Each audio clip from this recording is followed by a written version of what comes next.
Bandeko ba Congolais, Tobeta ma solo avec le peuple congolais. Donc ça dit, si vous êtes rwandais, vous n'êtes pas le bienvenu na direct na biso. Donc Oezali chaîne ya d'état taillé de mama et si ko wapi ba congolais nyonso ba yaka ko se ressourcer pour être informé au temps réel de tout ce qui se passe en République démocratique du Congo. Donc je rends mes salutations na ba congolais nyonso bisika nyonso bozwami nzamba pambola bino ba oyo pe ba pesinga yi lito ibayo kangai bandeko nini to betali solo Kabila balukeli nanga Kagame au bout du souffle décision ekoyi la fin tragique de Paul Kagame, la fin tragique de Hippolyte Kanambe, la fin tragique de Yoweri Kaguta Museveni et la fin tragique de William Ruto, c'est-à-dire les acteurs bateau wapi bazalaki ko se préparer déjà pour créer empire Imatuti. Donc makambo mabe komeli bango. Alors bandeko poto sécuriser direct na biso na singi na bino ba congolais.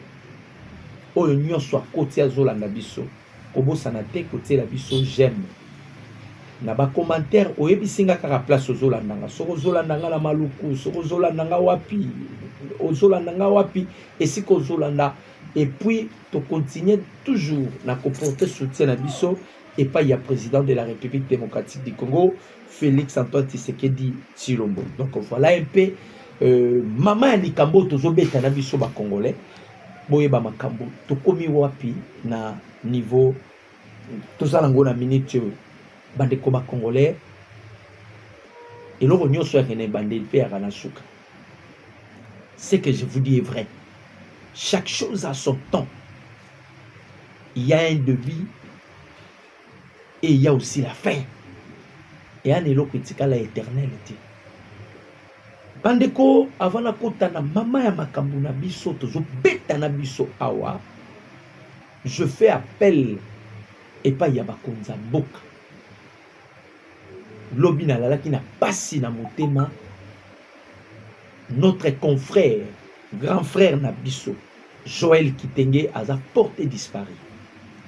C'est depuis dimanche, Balobi a kendaki na télé 50, à salaki émission, na kobimanaye, ba l'évacuer, et il est porté disparu. Joël Kitenge. Na mi ptie na place ya Joël Kitenge. Donc, ngaïpe et koiko, je peux me réveiller un de ces 4 matins, on peut m'enlever. Quand bien même Dieu ne le permettra pas. Parce que il y a des bateaux où Nzambe azwa mokumba ya kobatela. Ce n'est pas pour l'orgueil. Mais pas si ezanini. Si on fait ça et pas il y a Joël Kitenge. Lobi pe bako sale pananga, lobi pe bako iko sale pa ya René. Alors tozo senga na gouvernement.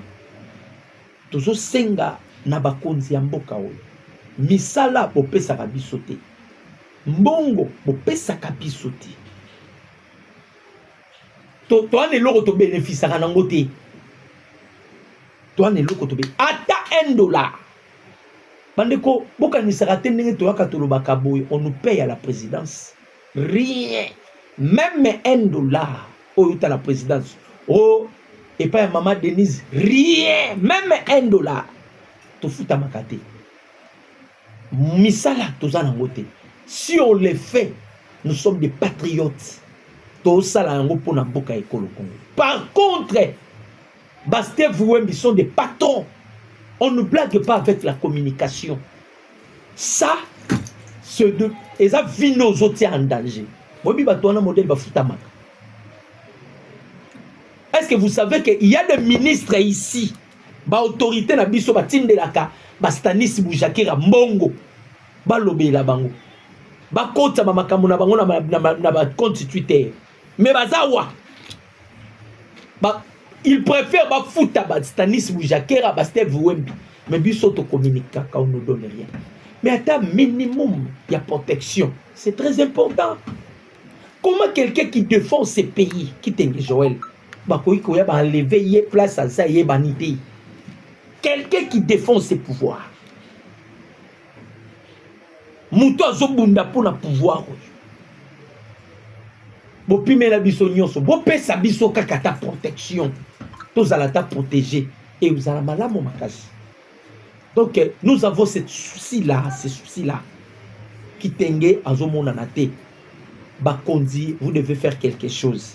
Voilà un peu likambo oyo esengela kitoloba na tourner page tozongeli musala na biso quand bien même tofuta makate nzambe yemoko ayebi ndenge nini akofuta biso ndenge nini akopesela biso mais tokolemba yo te Kagame ata bapesaka biso eloko te yo Kagame toano tina ti nani eloko moko bandeko na ngai un frère abenganga na poto ndeko moko abenganga na poto o nazoloba mokonzi mboka place oza yoka ndeko wana abenginga na poto alobi ndeko nga na bando olinga Tshisekedi te na tikala jamais kolinga Tshisekedi congolais mais yo convaincant ngai na ndima Tshisekedi donc so na koma kolinga Tshisekedi eza pona yo eza ni pona muyaya eza ni pona qui que ce soit mais parce que yo convaincant ngai na linga Tshisekedi omoni nde tobongolisaka bato mise mitema tosala mosala ya makasi mais au gouvernement na biso ezomona te bandeko bonne nouvelle pona bino nyonso biso nyonso bakongolo tolingaka Mutamba bonne nouvelle sauf l'imprévu nalobi na bino sauf l'imprévu oyoki gouvernement fallait que bima ti siko gouvernement ezobima te. Je vous annonce déjà le retour de Mutamba.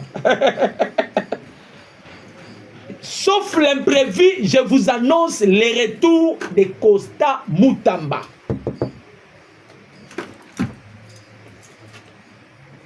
Sauf l'imprévu, je vous annonce le retour de Mutamba. Mutamba zobima, peut-être semaine ou aussi. Le lot oza vendredi, lobby samedi. Ce qui a bimi les 2 jours à vendredi, samedi, te oyo. Na dimanche te. Semaine prochaine, et qu'aussi la te, Mutamba zobima. Na yaka koloba en avance, bokomona na misu. Sauf l'imprévu, Mutamba zobima. Et puis nenga zobima. Aozongela masolo. Na ebite place bakotsaye. Mais là, je vous informe. On avait Baneko préparé Baboma Mutamba. Baneko préparé Baboma Mutamba. Et le président Tshisekedi a épargné Mutamba. Konzamboka a épargné Mutamba. Bakabiliste Babandeko préparé Bakwesa maître Costa Mutamba. Donc il s'agit de Mutamba et de Thérèse Kaikwamba ba porter soutien à Bitumba o epa ya mokonzi ya mboka o bazo mériter déco donc bazo mériter ba honorer bango ba décorer bango. Voilà pourquoi je vous dis Makamboza déjà kitoko. Vous allez voir Mutamba libéré et Mutamba bazako attribuer ba fonction moko boye songolo pona ye. Donc, côté on a déjà, wow, bande ko ba jamais na se, ba jamais na se boni. Bon c'est pelite, maître Mutamba zobima, Costa Mutamba de retour à zobima. Total la semaine yo tie si là, total la semaine prochaine. Comme le président Tshisekedi atambolera toujours na peuple naï. Peuple ba ebisa qui est papa. Tozo kanga misu. Soko ovanda ta 50 ans. Biso tozo tsa. Biso ne ba congolais tozo tsa yo vanda na yo. Mais yo ka biso. Kado to sengi yo bimise la biso ka Mutamba. Tobandi masolo na biso. Bandeko nangai ba congolais. C'est une question que je pose à Paul Kagame. Kagame, nyama ninyo ya swaki yo Oyatinda Kiyo okende ko signer accord le 4 décembre 2025. Tu as été piqué par quel insecte? Quel esprit est animé qui est Paul Kagame pour aller chercher des engagements que vous n'allez pas tenir?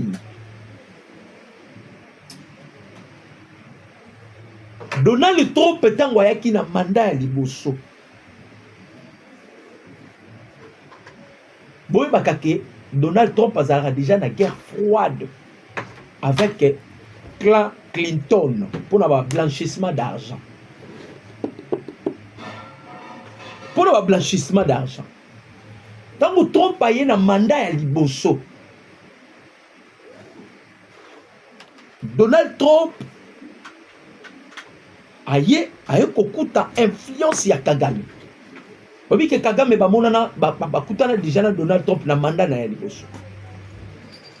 Muto a salaka lobbying pour que Kagame bakutana na Donald Trump na mandat à Liboso. Il s'appelle Benjamin Netanyahu. Le premier ministre israélien. Benjamin Netanyahu. Azalaki azami intime à Kagame. Il a usé de son pouvoir. Pourquoi les Américains, les États-Unis collaborent avec l'Israël et l'autre c'est là que Paul Kagame bakutana na Donald Trump. Mais Trump savait déjà que Kagame azalaki aza cerveau monteur. Il y a Clark Clinton. Muto a voix ici Clark Clinton, Hillary Clinton, Bill Clinton, Batouana nyonso mta voix ici bango. Et ça nani Paul Kagame. Donald Trump déjà yebaki. Donald Trump déjà a détecté qui. Pourquoi muto aza ami ya ba adversaire nanga. Fona luka mutu moko asunganga poto étouffer. Trump accueilli le président malade ya ba américain ye Biden. Nzamba yeko sunga Biden accueilli Trump azungi. Lokola Paul Kagame blagarane na mutu nyonso. Lokola Kagame asaka akashaka likolo mutu nyonso. Et Kagame pensait qu'il va blaguer avec Donald Trump. Kagame pensait qu'il peut faire du n'importe quoi avec Trump. Bande koba congolais. A quelque signé et loco devant Trump, devant Gilles Vance, devant Marco Rubio, devant Massa de Bolos, devant le bloc, il y a famille, il y a Donald Trump. Après cela, il commence à insulter Donald Trump. Qui? Paul Kagame. Pendant que Kagame vient de déléguer son fils. Moi, je suis Kagame Moko. Azana États-Unis. À quels États-Unis? Ça dit Kagame a coqué qu'on digérait tes locaux, bah salier, bah pimelier visa. Bah pimelier visa. Kagame a coqué qu'on digérait tes. Kagame va envoyer maintenant son fils pour que moi nanaye a que ne coloca ba avocat. A keloba. Mon année, à quel avocat va plaider comment un président en fonction, un président élu, on peut refuser à couper ça y est, visa à côté aux États-Unis. Kagame qui envoie, moi nanaye qui ne coloca avocat. Moi nanaye qui coloca avocat va dossier à Kagame aux États-Unis. Et à son côté, c'est comme si tu défies Donald Trump. Babi dossier à Kagame aux États-Unis. C'est comme si tu défies Donald Trump. Ce messieurs-là, selon Donald Trump, c'est quelqu'un qui ne peut jamais exister. Donc, Trump, pour Kagame, bakangi matoi. Imaginez les avocats aux États-Unis, si moi na Kagame. Dossier à papa na yoza dossier sensible. C'est Trump qui a donné l'ordre. Anyatali sous ma colonie aux États-Unis. Papa, un président africain sanctionné par les États-Unis au Kosibir et l'Okotikana au Monte. Sanction américaine. Et ça, le rôle a venu. Yanyoka. Et bando mate, bando mate, bando mate, bando tio, au sala, au piqué crise au koufi.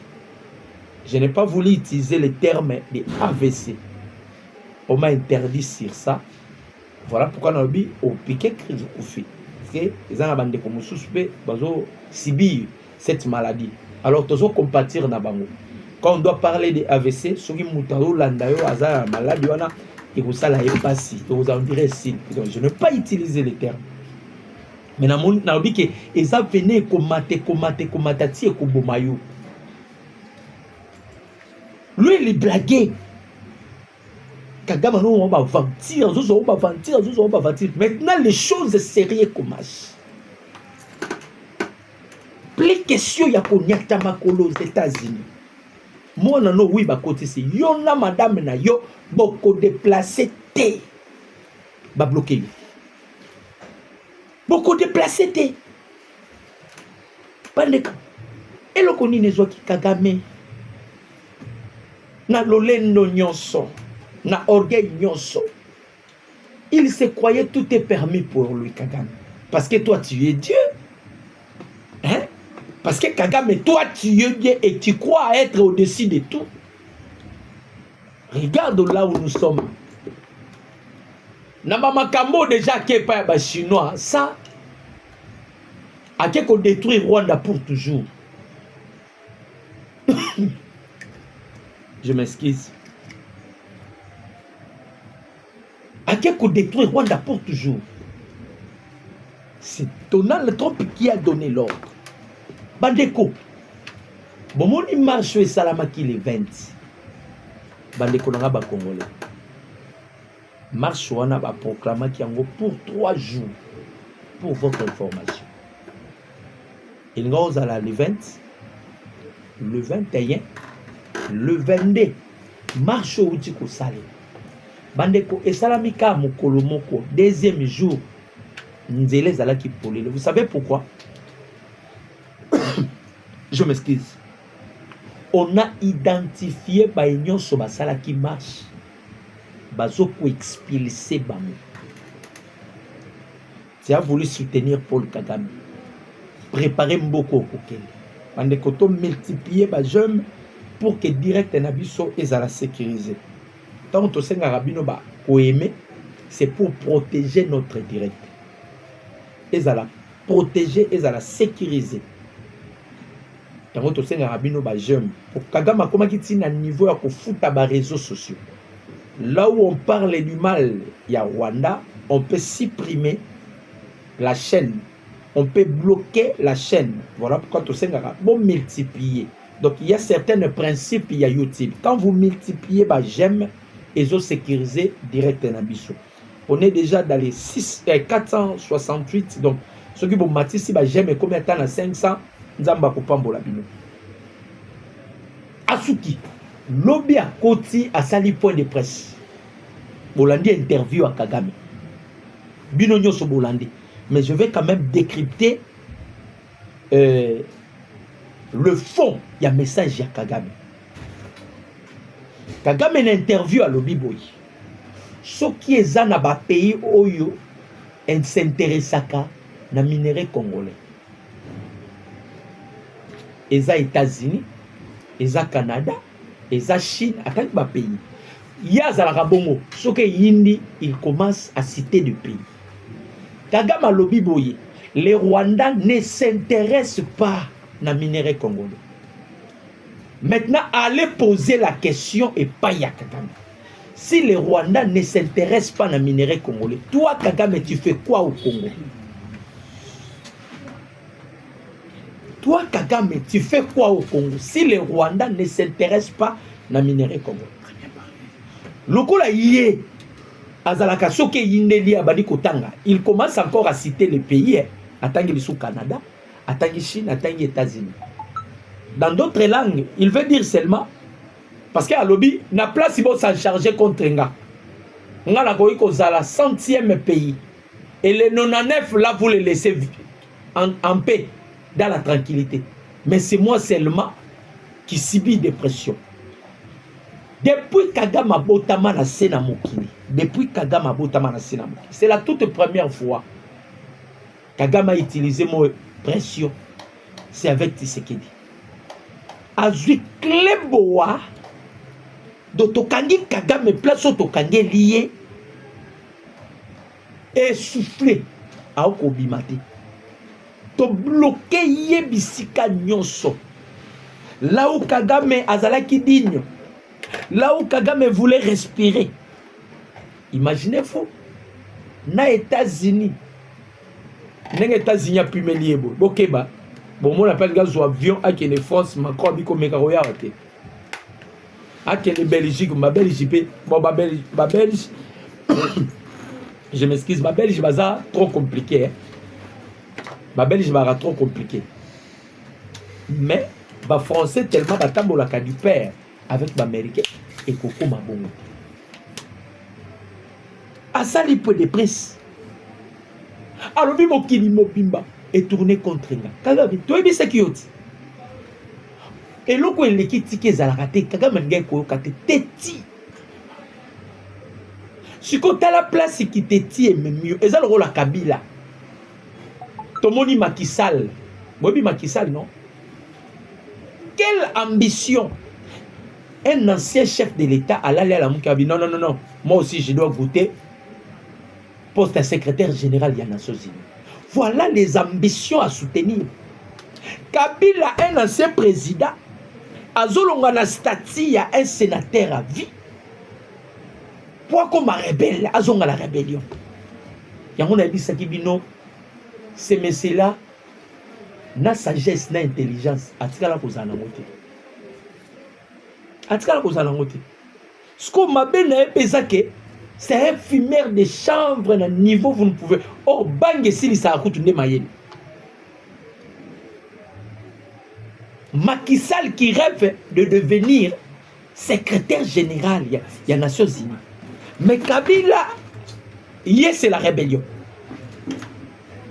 Kagame atini mona na me résultats favorables été. Les États-Unis d'Amérique. Oyo Kagame a commis kobenga bango ba génocidaire. Kagame a acquis les États-Unis, ils sont des génocidaires. Ba Américain balobi tokola kisa Kagame ke biso toza ba génocidaire. Na neto ebisa kabino c'est un robot fabriqué. Omoni biloko mususu ozo fabriqué. Hein? Ceux qui biloko mususu ozo fabriqué, faut veiller na biloko ozo fabriqué. C'est un robot qu'on avait fabriqué pour détruire ce pays. Mais plan na bango ya ko détruire mboka oyo bandeko ekomina suka. Ekomina suka, c'est-à-dire mayele masuki bango. Ndenge nazo betela bino na minute oyo. Pression teleme leki makasi, c'est alors Kagame va convoquer Joseph Kabila. Plan na bango eza nini? Ndenge tozoloba Kabila aza na Rwanda. Kabila aza na Rwanda. Kabila en guerre, pas tellement en guerre froide, mais c'est comme si Kabila est prêt de livrer Nanga. Nanga lela qui récemment awa, azalaki awa, asalaki ki abima, c'était Joseph Kabila. Parce que avec tout ce que Kabila a fait Nanga, a fait Nanga vie, a fait Nanga banda, toutes les opportunités Kabila a fait Nanga. Nanga ne pouvait pas désister na appel ya Kabila. Kabila bengaki Nanga basala plateforme moko politico-militaire en même temps et cause à la branche et qu'on va collaborer na M23 et permettre kaka ambitieux ya Kabila et à la réaliser. Nanga nenga bimi Olivier Ndongo Tikaliawa utilisera qu'à terme mon mari travaille dans le silence. Nanga Tonga Bimi Bakei, ils ont été parrainés par les Kenya, vous connaissez bien. Maintenant, selon Kabila, selon Kagame, Parce que Kagame est égal à Hippolyte Kanambe. Selon Kagame, la mission qui a été conférée à Nanga, Nanga a échoué de sa mission. Comme Nanga a échoué de sa mission, balinga sa la plateforme moko ezala munene, ezala uni et kozala soutenu par Kigali. Kagame a bombarde ayebisa biso. Mutu nyonso aza na besoin de déstabiliser Tshisekedi, la porte est grandement ouverte na Kigali. Je veux ouvrir la porte. C'est-à-dire, le plan est de déstabiliser la République démocratique du Congo. Maintenant, bazo sala ndenge nini. Je vais expliquer. M23, AFC, sauvons le Congo. Ils ont comme une plateforme Moko qui sera conduite par Joseph Kabila. Ils ont comme une plateforme Moko. Ils ont les soins pendant te ba comme sango plateforme Moko. Wana eza plan ya nani? Ya Kabila, eza plan ya nani? Ya Paul Kagame. Basa la plateforme Moko oyo ko permettre bango ba réussir ba mission kaka mission na bango bazana ngo. Mais et c'est Pelisi Nangate. Selon certaines sources de l'Empire Imatuti, a demandé à Joseph Kabila de remplacer Corneille Nanga par une autre figure, car selon les Tutsis, la mission de Nanga est terminée. Il faut lui remplacer par une figure congolaise populaire pour qu'il puisse continuer à congoliser l'agression rwandaise. Vous avez Kayango? Figure congolaise populaire. Ce que Binonio Solo anda pour réfléchir, il s'agit de qui? Et l'Ongiana ni bakoyi ko bimisa à cause de la populaire. Comme Joseph Kabila est un monsieur qui comme Kabila, c'est un monsieur, oui, chez son père Paul Kagame, il a demandé Corneille Nanga à faire une mission volontaire. Monsieur Nanga a refusé de démissionner car il ne connaît plus où aller. Corneille Nanga est maintenant prêt à mourir pour le poste de coordonnateur de M23 bar AFC. Il avait tout perdu et avoir même des sanctions pour congoliser l'agression rwandaise. Mais aujourd'hui, les Tutsis ne veulent plus, je m'excuse, lui avoir au poste de coordonnateur de M23. Avec ses idées de combattre jusqu'à Kinshasa, les Tutsis lui voient comme une menace pour leur plan de balkaniser la République démocratique. Balingi balongola e. Siko yo nanga oyeba te soki ba écarté ye ya kokende wapi. Or, na minute o Kagame mission ezali sou ya kokoma Kinshasa te. Carte na bango na minute ba katande Congo. Carte ba nango na minute ba kata Congo. Maintenant ba kokata yango par quel moyen? Yango bomona ki Paul Kagame a disposé qui déploiement na plein ya Kuzizi. Malheureusement, il vient d'être surpris. Wana na robeta yango tonto okeli. Il vient d'être surpris Paul Kagame. Na déploiement ene a déployer. Bato bele ba mitu na raté. Bonda ikoyoka ba Blackwater ba Blackwater ba ki wapi. Bonde ko kaka ba Blackwater baza wapi bokoye ba place bazali. Selon plusieurs sources, un autre cortège de militaires rwandais avec des armes lourdes et sophistiquées ont été aperçus sur la route de Kasika, territoire de Mwenga. Ils ont réhabilité la route sur les trousseaux comme communément appelé ou antenne. Ces trousseaux les empêchaient à se ravitailler aux matériaux militaires.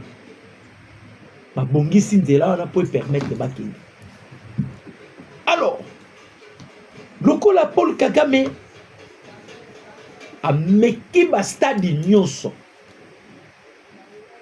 a utilisé na ba lobbyiste o apesa ki mbongo ba lobela e batia makelele pa ya Donald Trump. makambo nyonso ya bongisaki contre la RDC, ça tourne mal contre Yemoko Paul Kagame. Paul Kagame va changer maintenant les schémas. Surtout déjà qu'ils savent bien que Nane na aboye na biloko mibale za liboso nanga. Soit on m'arrête, soit on me tue. Et négatif moi nanaye résultat est favorable parce que le dossier na yo makambu na yo c'est Trump qui décide pour toi. Yango moni na bandel na tunaki et loko nini pikaki Paul Kagame pour aller accepter des engagements que vous n'allez pas respecter. Lokola arulaka kaka bato, ils savent bien que ba démocrate baza simanaye arulaka bato azana ba pays et ko soutenir ye arulaka bato asala kaboy babandi ko kataye eteni na ba pays bandai ko simba ba branche o ezalaki makasi na ye bazo kataye eteni. Les Américains pour na ko beta ba Américains pour ba kena mututi na suka ba beta ba ko isoler yo politiquement. Bako isolé yo na ba instance nyonso. Bako tika yo tika la yo moko ozanga muta kokote la yo. Ndo moni babandaki na ba sanction. Lelo eza ba sanction te. Lelo bakomi basala ki restriction ya ba visa non. Ezala ki pona ba haute personnalité so ba haut gradé. Maintenant ça tourne contre Kagame. Il veut intervenir ba américain balobi niet. Ba créer marche il y a 3 jours ba salika marche mukolo moko ba retomber à mabe na bato batinda Kagame ba bisi Kagame me yo to tinda ki yo procéder bo yo kebo sko biso to sala nini biso to tinda ki yo na gauche yo ke na droite biso to sala nini makamu nyonso e baby makamu nyonso e baby ndio moni balongoli conception bazalaki nango akoyati Kinshasa balingi bakata tango baolo balingi bakata bandeko ba congolais a disposaki bato côté ya Uvira sans tenir compte boyoka plan ya Uvira. Pourquoi akeko combatisa bato na au plateau ya Uvira ti lelo na Katanga ezana bato ya Joseph Kabila. Gouvernement congolais, vous devez procéder à la perquisition, à la concession nyonso, ya Katumbi, ya Kabila, ya Olive Lembe, na Katanga. Pour nani? Paul Kagame tango matisi batu na au plateau ya Fizi. Objectif est à lancer à son Uvira. Ce qu'a récupéré Uvira à Tanganyika. Tanganyika a côté directement na Kalimi. Objectif est ça. Soki Katanga batba ozela Kabila ba fongoli nzela Kabila côté baramoko ba kati niveau na de ya likolo bakei. Ça c'est un plan. Bon on ko ke Eric Prince azomona na te. Tango matisi batu na ye bandeko ba congolais. Kagame vient d'être surpris avec 12 000 commandos. Il y a Black Water.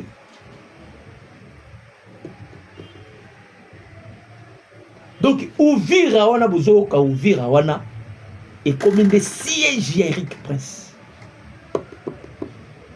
Na kati ya ba Black Water, il y a que des Colombiens. Ba Kibé. 14e infanterie à Brésil.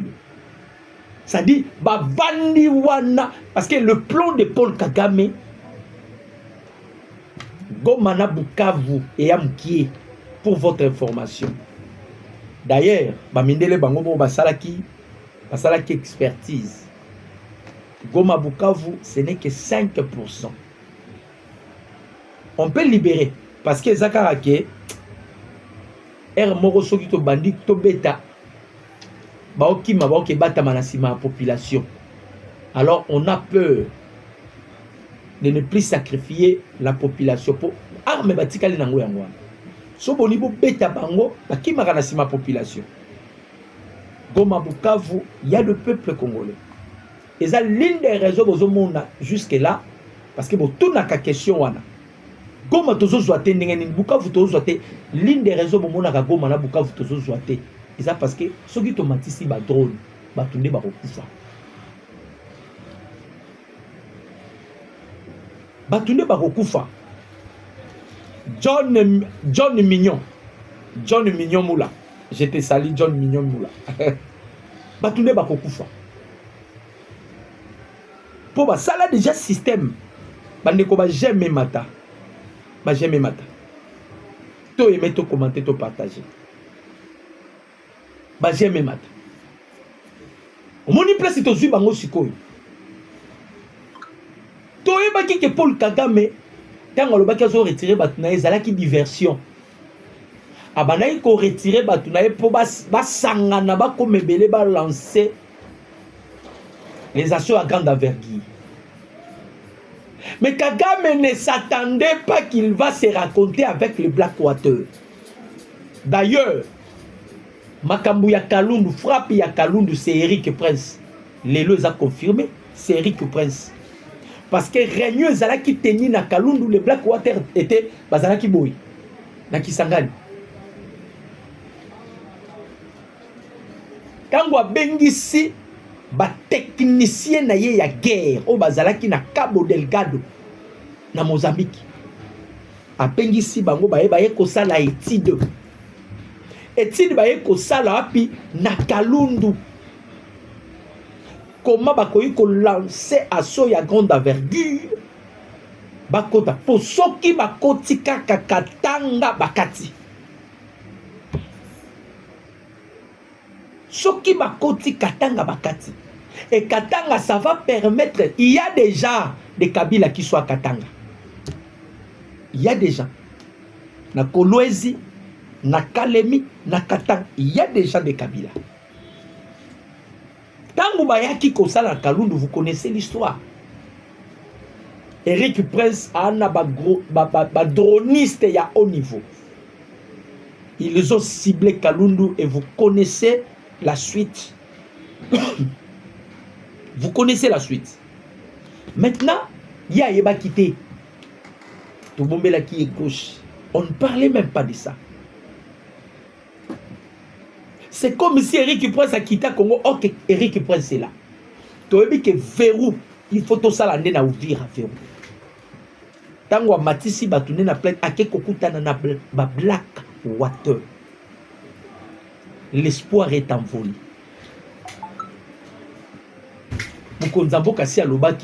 On doit seulement bloquer les avancées. Avancer pour la bango zate, ils vont tourner à rond. Calcul to mathématique ya guerre tozo sali la Rwanda na minute yango wana. Kuneza déjà verrou parce que côté wana kuna si on permet encore que ouvrir kweya. Et ozala passe. Alors pour que cela n'arrive pas, on va disposer à quelque mona donc koto wana miné boko ka bango ba olela tana bani na bango musu ba kolela. Kagame Andiba quitté on l'a surpris. On l'a surpris. On l'a surpris.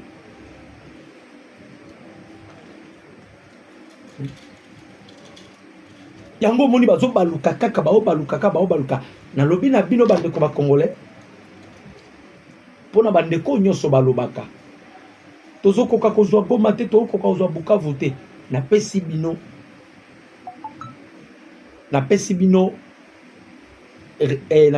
nini ya pourquoi tozo zwa yango te moni bamboka musu tozwaka ba habita bakima.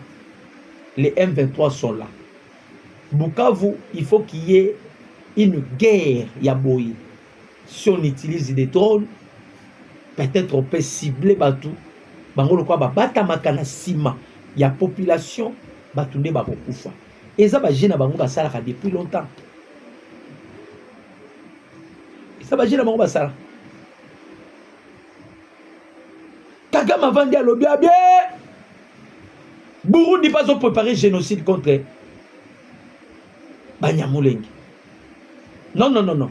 Burundi a préparé génocide contre Banyamulenge. Kagame déjà a yebi planning battu sur la table contre lui. A yebi que Ndayishimiye a été reçu aux États-Unis d'Amérique. Bana makambo bazo préparé. Yango mukonzambo kasi alobaki tozwa Goma, tozwa Bukavu. Même le monsieur qui vient de remplacer Bintou Keïta, boki makamba uti kolobati. Sur l'autorité de l'État qui sera imposée partout. Kagame pensait qu'avec ces mesures défensives, à quoi il y a un plateau à Minimbo Sali Biloko, Botounaye réponse à lui. Botounaye réponse à lui.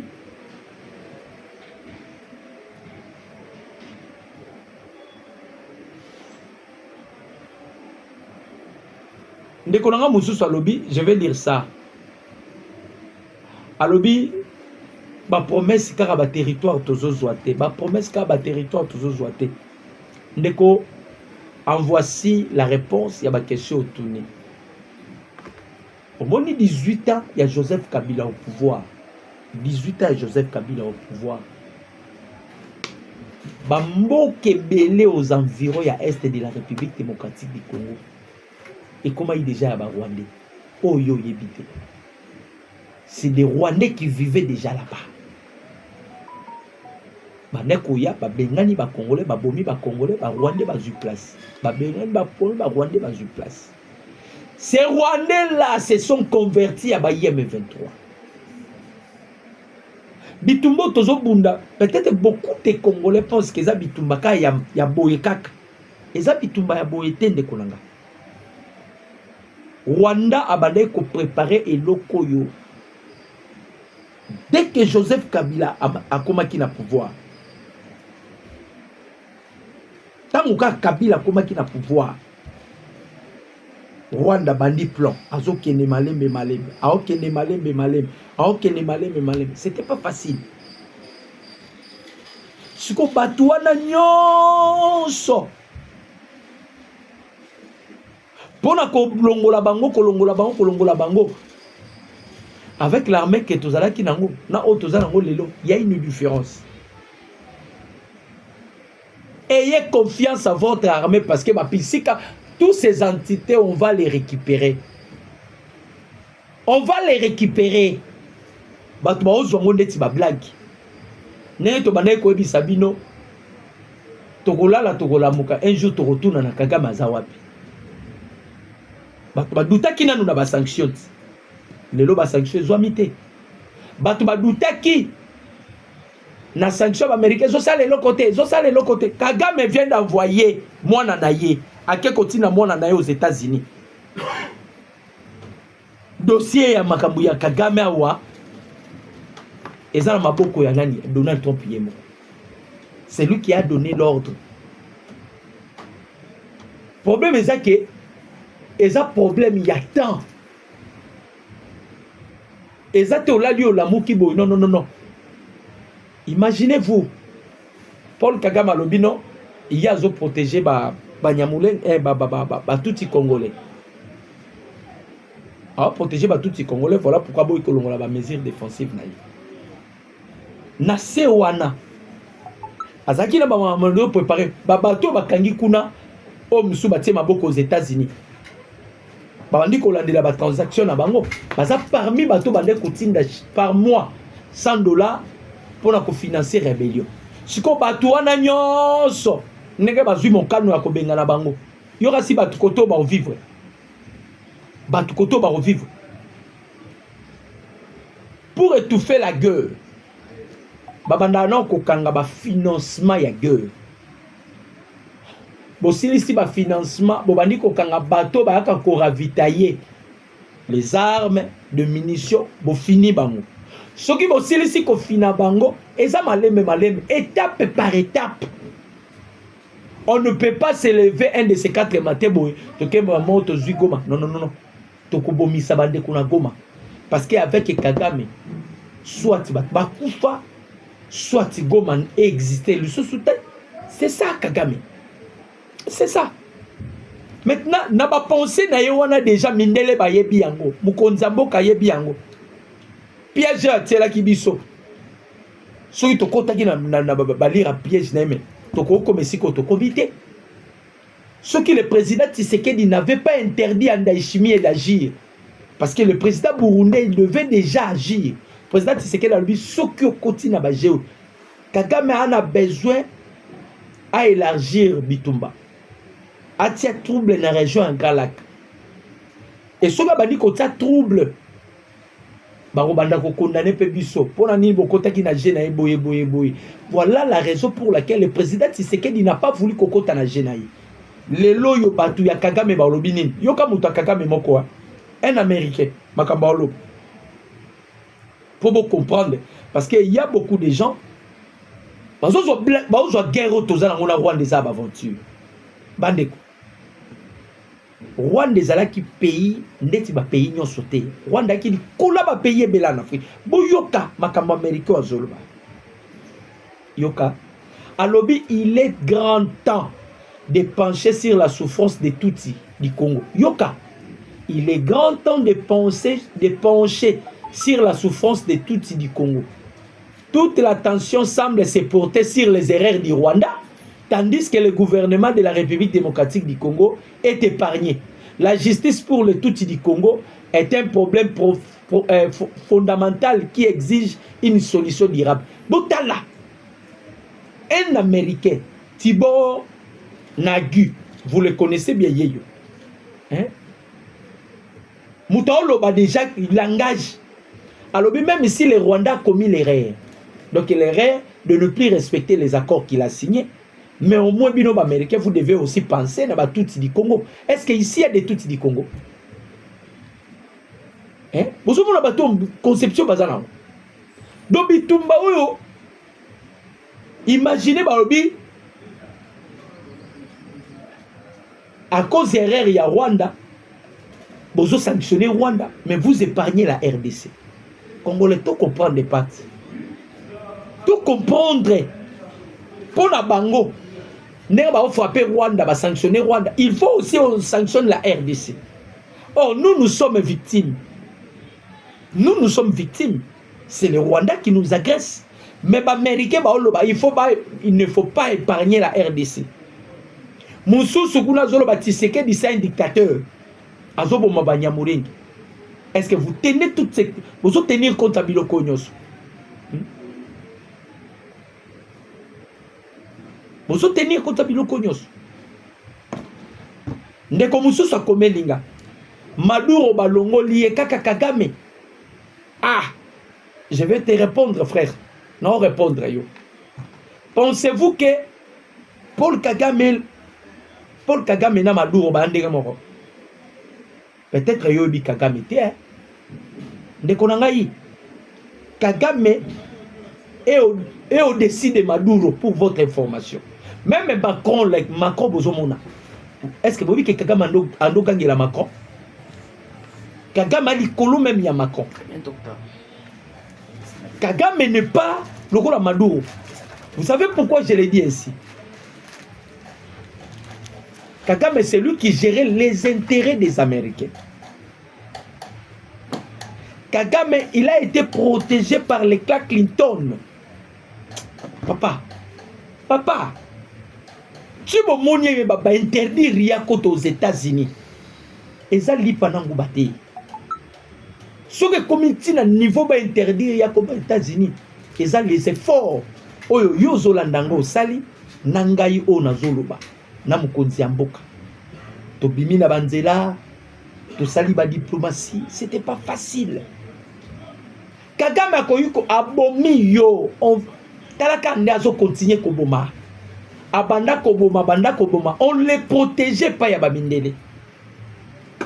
Il est différent de Maduro. Donc ne les compare pas à Maduro. Ne les compare pas à Maduro. Ce qui Donald Trump a Bitumba Léona ba démocrate.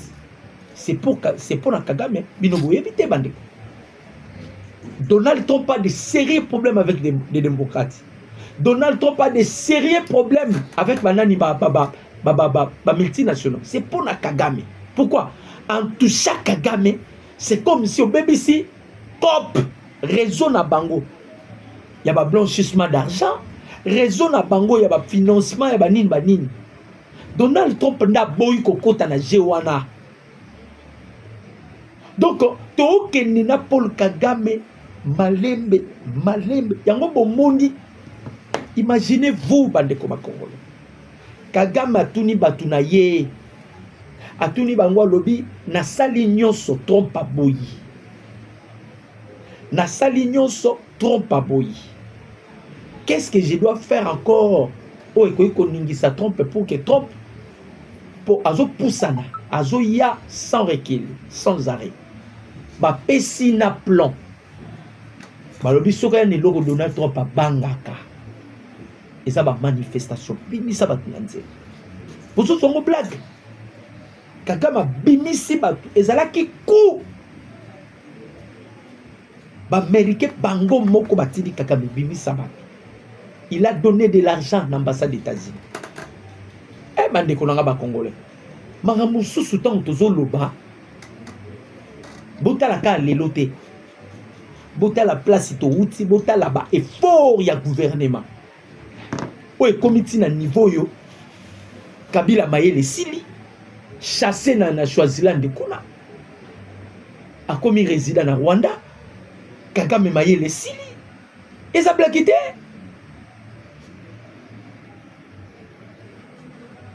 Eh bandeko.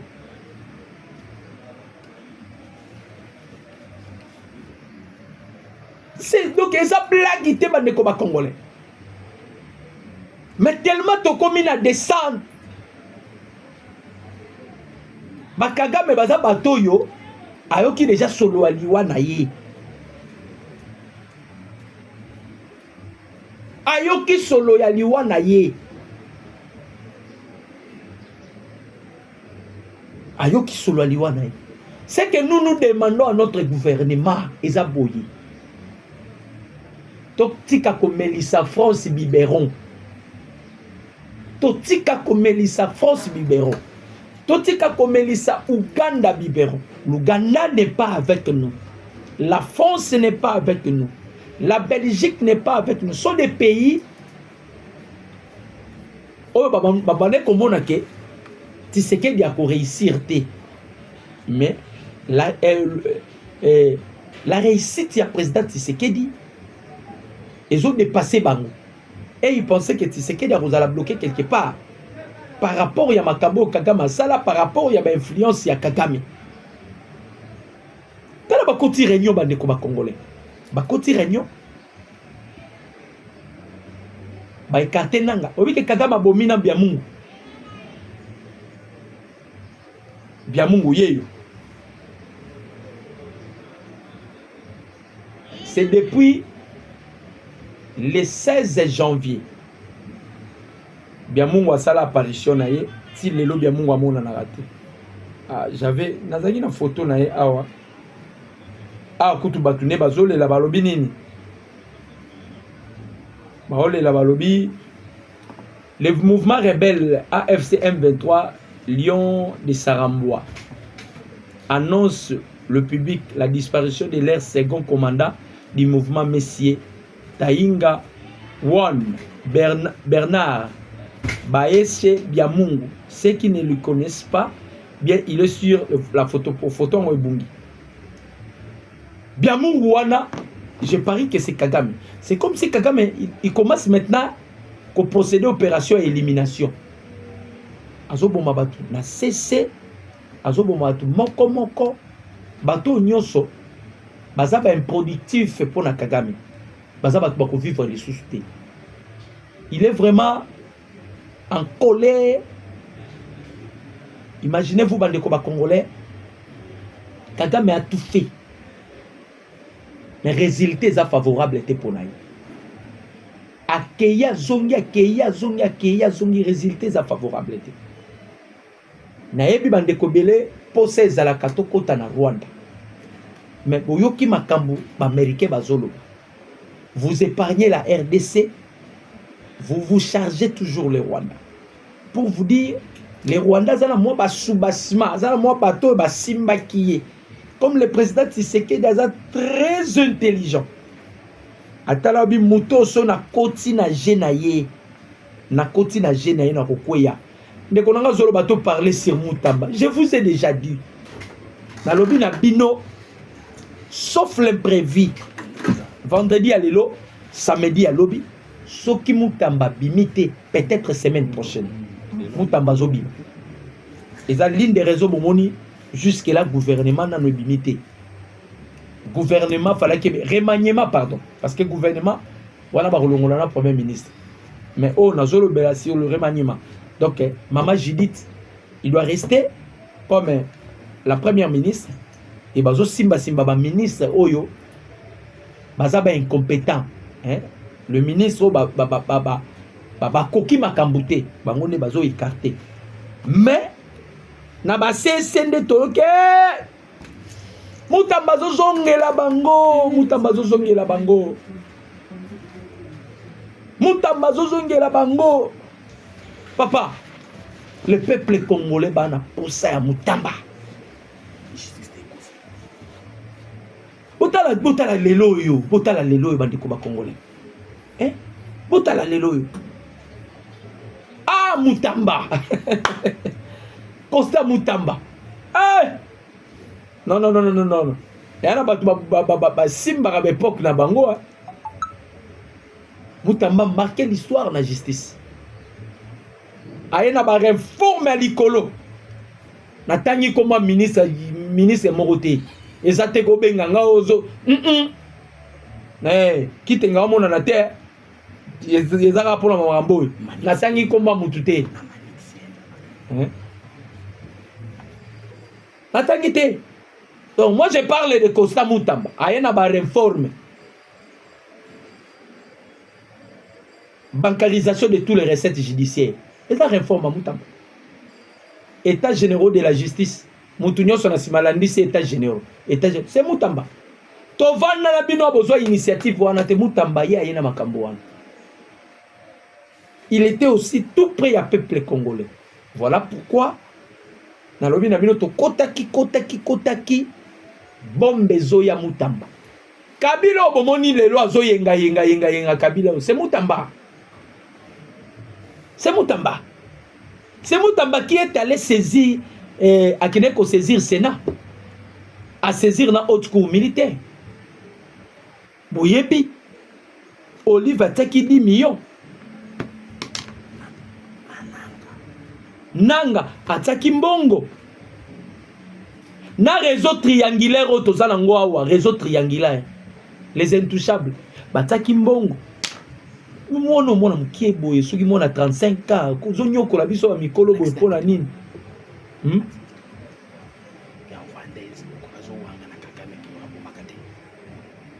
bandeko Kagame tindi batu basala marche atindi batu basala marche nzamba alalaka te bakongole barécupere batu wana batu bakomi babimisi basekret nyonso. J'espère que bomonaki image oyo.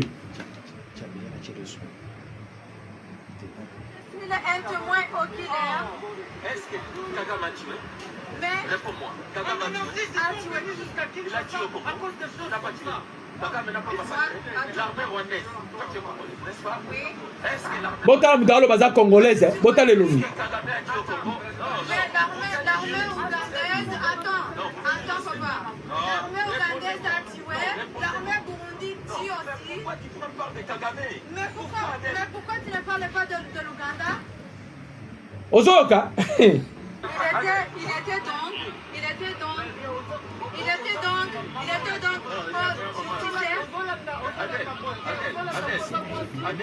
c'est pourquoi tu comprends les généraux de le président Tshisekedi. Non, on ne peut pas dire ça. Merci. Tala mutazo benga za congolais. Elongi longo le penge. Alo baza congolais. Moi je suis un témoin oculaire. Tala. Est-ce que Kagame a tué? Réponds-moi. Kagame a tué. Il a tué au Congo. Il n'a pas tué. Kagame n'a pas massacré. Tala. L'armée rwandaise. Tala Congolais. N'est-ce pas? Est-ce que l'armée rwandaise a tué? Oh, Congolais. Je suis pas Est-ce que Kagame a tué au Congo? Congolais, l'ongempenge aux Congolais, bandeko ba Congolais. Pour vous dire, bandeko ba Congolais, programme ya marche ezalaki 3 jours. Mais quand mukolo moko eboteli Kagame mabe. Kagame aleli lobi. Alobi bino nyonso bozo balukela ngai. Ngai kutu na s'intéressera na minerai congolais te. Ah, Kagame, pourquoi lukuta boy? Eloko ya twingiza. Mini ya twingiza oyo tindi ba technicien ba kende déjà kobongisa. Mini ya twingiza. Pozwa nini? Obengisi ba chinois ebisi ba chinois, je n'ai plus besoin ya dollars. Nana besoin ya yan. Ba chinois ba ye. Maintenant, plusieurs opérateurs économiques na union bana ba dollars na maboko na bango. Soko lingo convertir ya na dollars. Na la sala comptabilité te ba sala comptabilité ba yebi. Ko procéder na ba réduction ya compte ko sala boye. Vous voyez pas que Rwanda zo risqué comme en faire. Moni presque OK na Rwanda. Rwanda zoli twingiza. Kagame lobby. Merci papa nanga géri tete. Kagame lobby a s'intéresser à la minerai congolais te. Atindi ba technicien ba kende ko bongisa twingiza. Mini ya twingiza. Ba ke en kantimini en kuku. Ba bongisa mini ya twingiza. Ozomo na pila ke non. Akomi na suka. Et là, on peut si l'Américain, quand on a les États-Unis, vous êtes des génocidaires. L'Américain va bien. Ah? Quand on comité à niveau à Kofinga, biso toza ba génocidaire. Kagame toko apprendre yo le respect. Mutunyo so bosala ki ko aimer. Zonga kuna likolo banda ko aimer. Tia j'aime na yo multiplier ba j'aime. So que combien ta 5 c'est ko sala biso bien. Ba yebisi Kagame toko apprendre yo que toza ba génocidaire. Trop écoute toi lali ya zolota. Et ya lali ya. Ao kanisa kaka.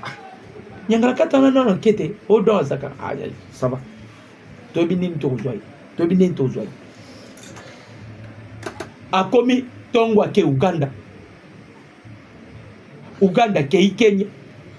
Azo baluka. Il devient comme Joseph Kabila. Quand Kabila telengani à la fin de compte aboteli nanga poste. Ananga longwa. Tocha mutu mususu. Baluki Kagame pas komi ko baluka kaka. Ndeto ebisa kibino. Lokola boboya ki ko biba Goma na Bukavu.